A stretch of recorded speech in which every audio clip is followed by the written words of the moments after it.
लालची बहू। एक बार की बात है, एक शहर में एक परिवार रहता था जिसमें एक लड़का और उसके माता पिता थे। वह बहुत अमीर तो नहीं थे, लेकिन उनमें प्यार बहुत था। कुछ दिनों के बाद उस लड़के की शादी हो गई। उसकी शादी सलोनी नाम की लड़की से हुई। वह बहुत लालची थी।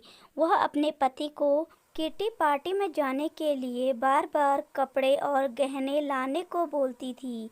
उसके पति ने उसको समझाया कि अपने बराबरी वालों से ही दोस्ती करनी चाहिए। अगर तुम महीने के 10 बार किटी पार्टी में जाओगी तो तुमको हर बार नए कपड़े और नए गहने कौन दिलाएगा।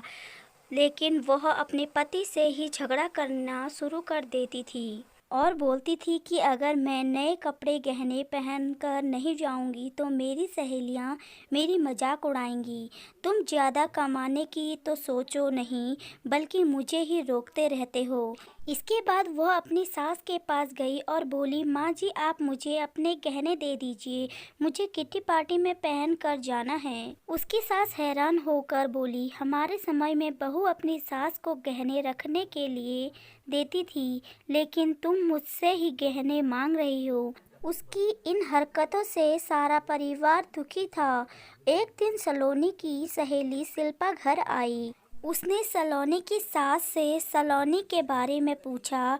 उसने बताया कि सलोनी पार्टी में गई है। शिल्पा ने सलोनी की सास को पूछा, आप इतनी दुखी क्यों दिख रही हैं? तब उनने सारी बात बताई कि सलोनी किस तरह बार बार नए गहने और कपड़े की डिमांड करती है और सारे पैसे इन पर ही खर्च कर देती है। वह शिल्पा से पूछती है कि ज़्यादा ज़रूरी क्या है, रोटी या ये दिखावा। शिल्पा ने कहा कि ज़रूरी तो रोटी ही है, लेकिन सलोनी को यह बात समझानी होगी। सलोनी की सास ने पूछा, वह कैसे?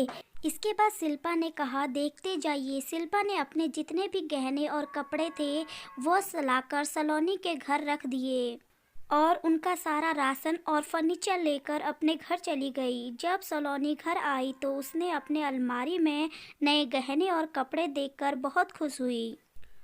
इसके बाद वह अपनी सास से बोली, यह किसके लिए है? तो उसकी सास बोली, यह सब तेरे हैं, तुझको अब जितना बदल कर पहनना है पहन ले। सलोनी उनमें से एक नए कपड़े और गहने पहनकर घर में घूमने लगी।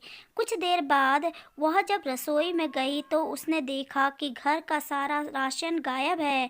राशन के डिब्बों में गहने थे।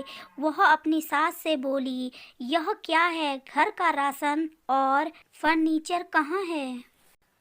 उसकी सास बोली, यह सब बेचकर ही तेरे लिए नए गहने और कपड़े लेकर आए हैं, अब तू इनको ही बदल बदल कर पहन। सलोनी बोली, लेकिन गहनों से पेट भरने का खाना थोड़ी ना होगा।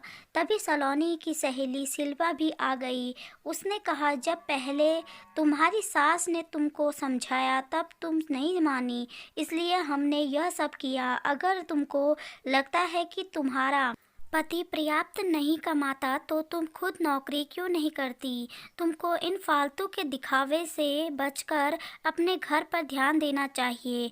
अब सलोनी को अपनी गलती का एहसास हो गया था।